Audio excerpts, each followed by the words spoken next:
This is the first of three lectures on conquest and expansion. So in this series of lectures, we'll be looking at how in the late 19th century, a lot of Americans started to move westward.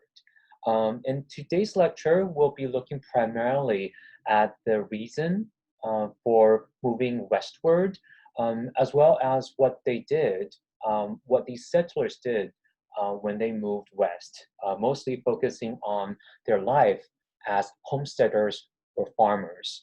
In the second lecture, in the next lecture, we'll be looking at the life of mining and ranching, as well as the impact of Western expansion on the diversity of Western population, focusing specifically on the impact on Chinese immigrants as well as Hispanic Americans.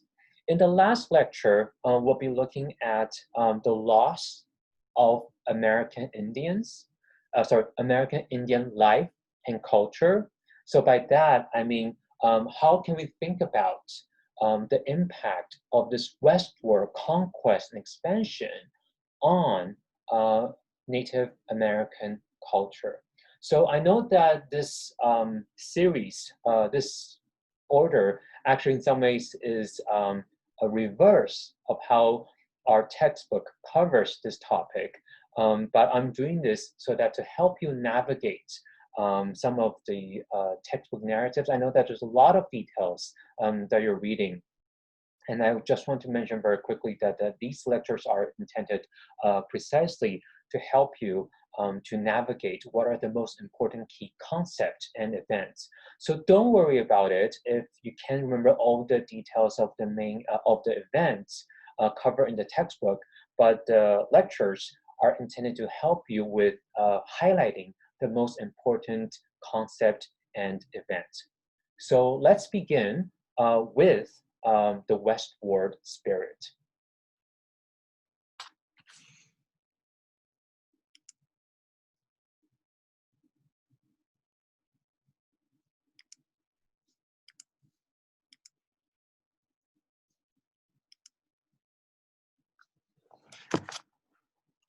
Okay, so in the middle of the 19th century, most Americans believed that land west of the Mississippi River were in many ways just kind of a great desert.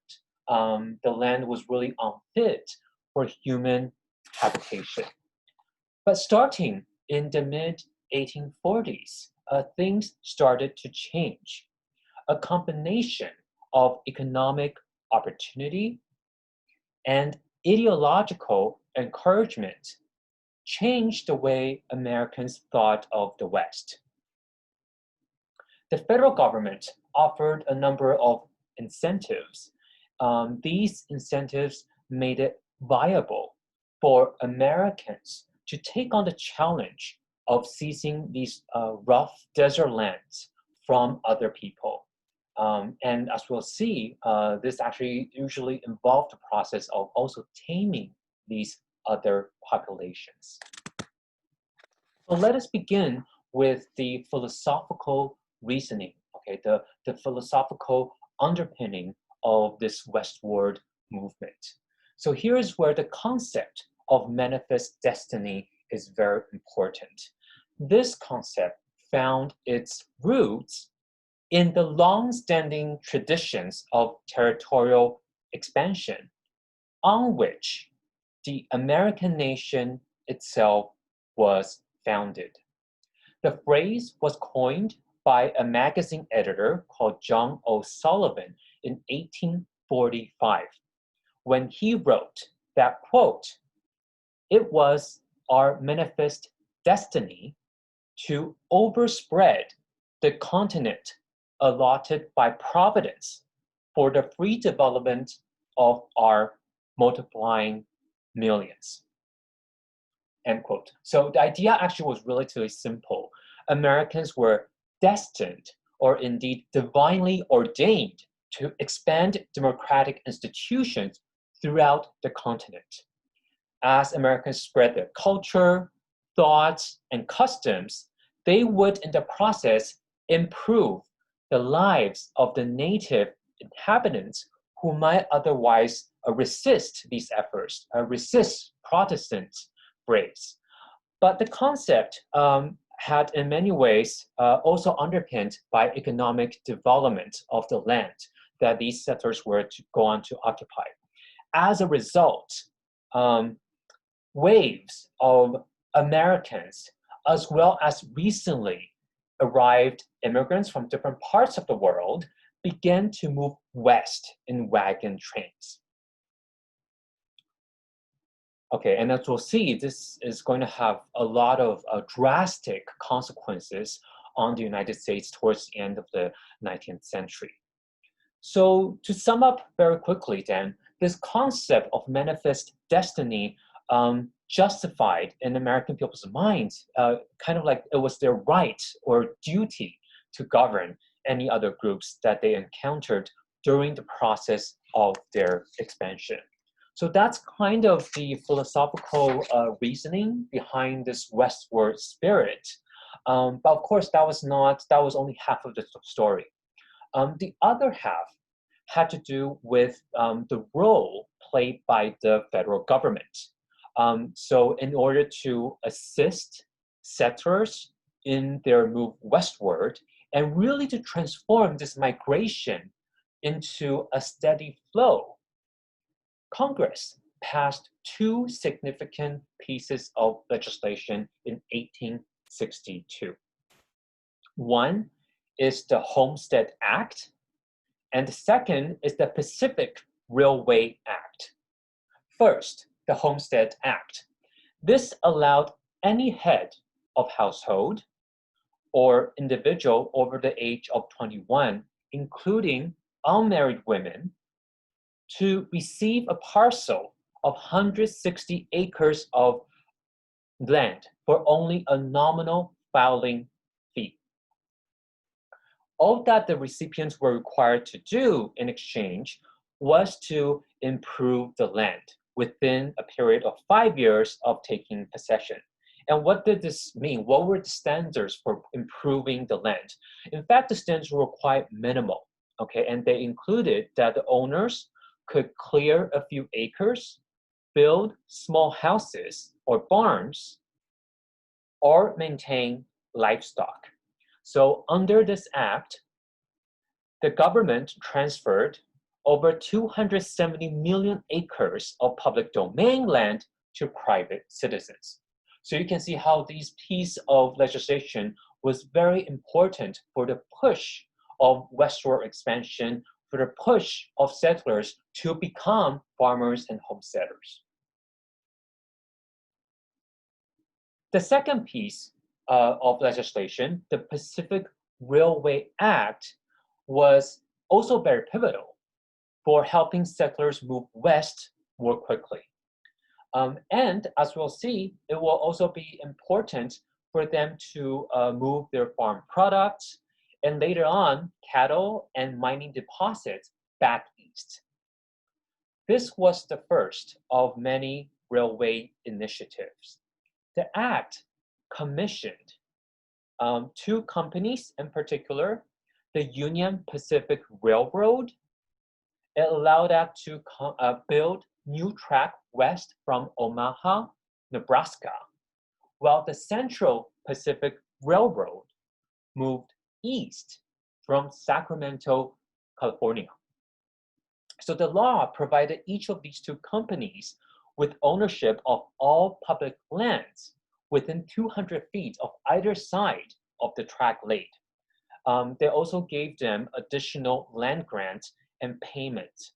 So as a result of this Pacific Railway Act, the nation's first transcontinental railroad was completed when the two companies connected their tracks at Promontory Point in Utah in the spring of 1869. So the transcontinental railroad is actually going on to play a very important role in American history. From there, other tracks, including lines radiating from this original one, would go on to create a network that linked all corners of the nation.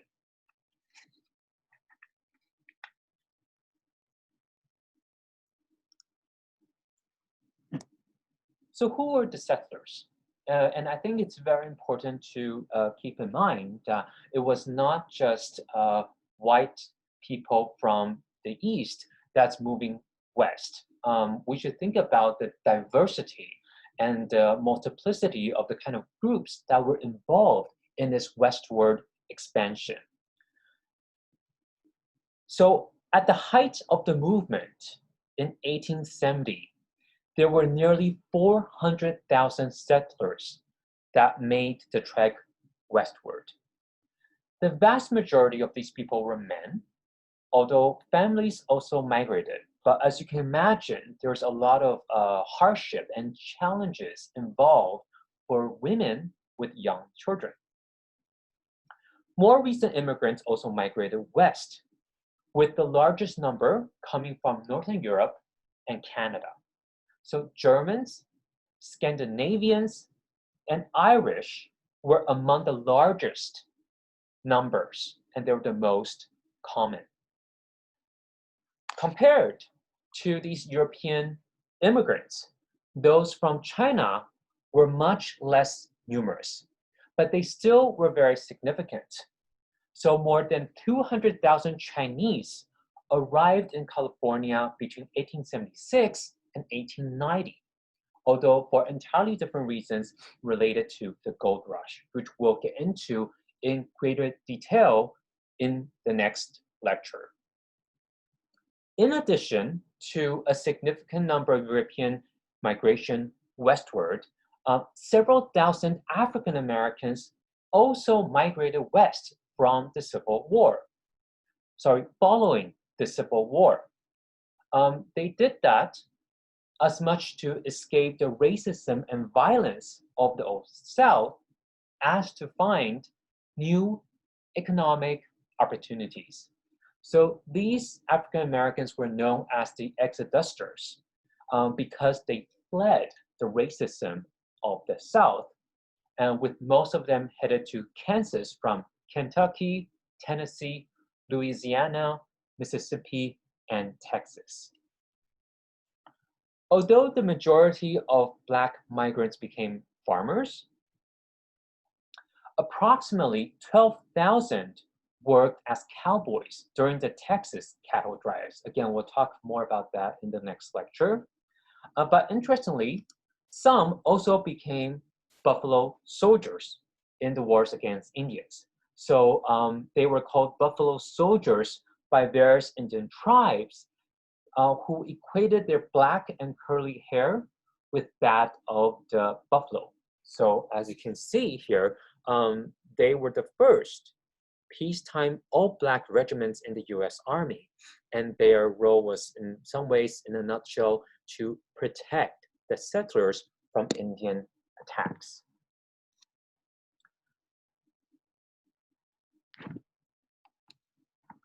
Well, white Easterners, immigrants, and African Americans were moving west, we should keep in mind that several 100,000 Hispanics had already settled in the American Southwest prior to the US government seizing the land during its war with Mexico, right? So this was between 1846 and 1848. So we'll come back to this diversity of diversity of population during this westward migration, and thinking about what the expansion, its impact on different ethnic groups. We'll come back to this in greater detail in the next lecture.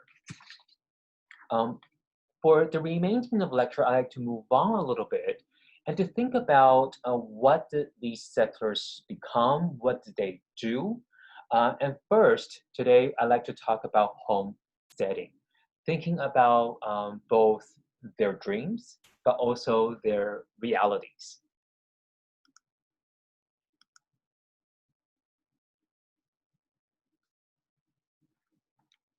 Okay, so of the hundreds of thousands of settlers who moved west, the vast majority were homesteaders, farmers. These pioneers were seeking land and opportunity, and with their life as homesteaders, they lived in a lifestyle of self-sufficiency. They settled throughout the land that now makes up the Midwestern states. So these included states of Wisconsin, Minnesota, Kansas, Nebraska, and the Dakotas. The weather and environment at these places were bleak. The region's typically low rainfall and harsh temperatures made crop cultivation extremely difficult. Of course, irrigation was a requirement, but finding water and building adequate systems proved too difficult and expensive for many farmers. The first houses built by Western settlers were typically made by mud and sod with thatch roofs, as there was little timber available for building. Rain, when it did arrive, presented constant problems for these sod houses, with mud falling into food and vermin, most notably lice, scampering across bedding. Weather patterns not only left the fields dry, they also brought tornadoes, droughts, blizzards, and insect swarms. The crop-eating insects would at times cover the ground 6 to 12 inches deep. So there were a lot of problems and hardship that characterized the life of homesteading.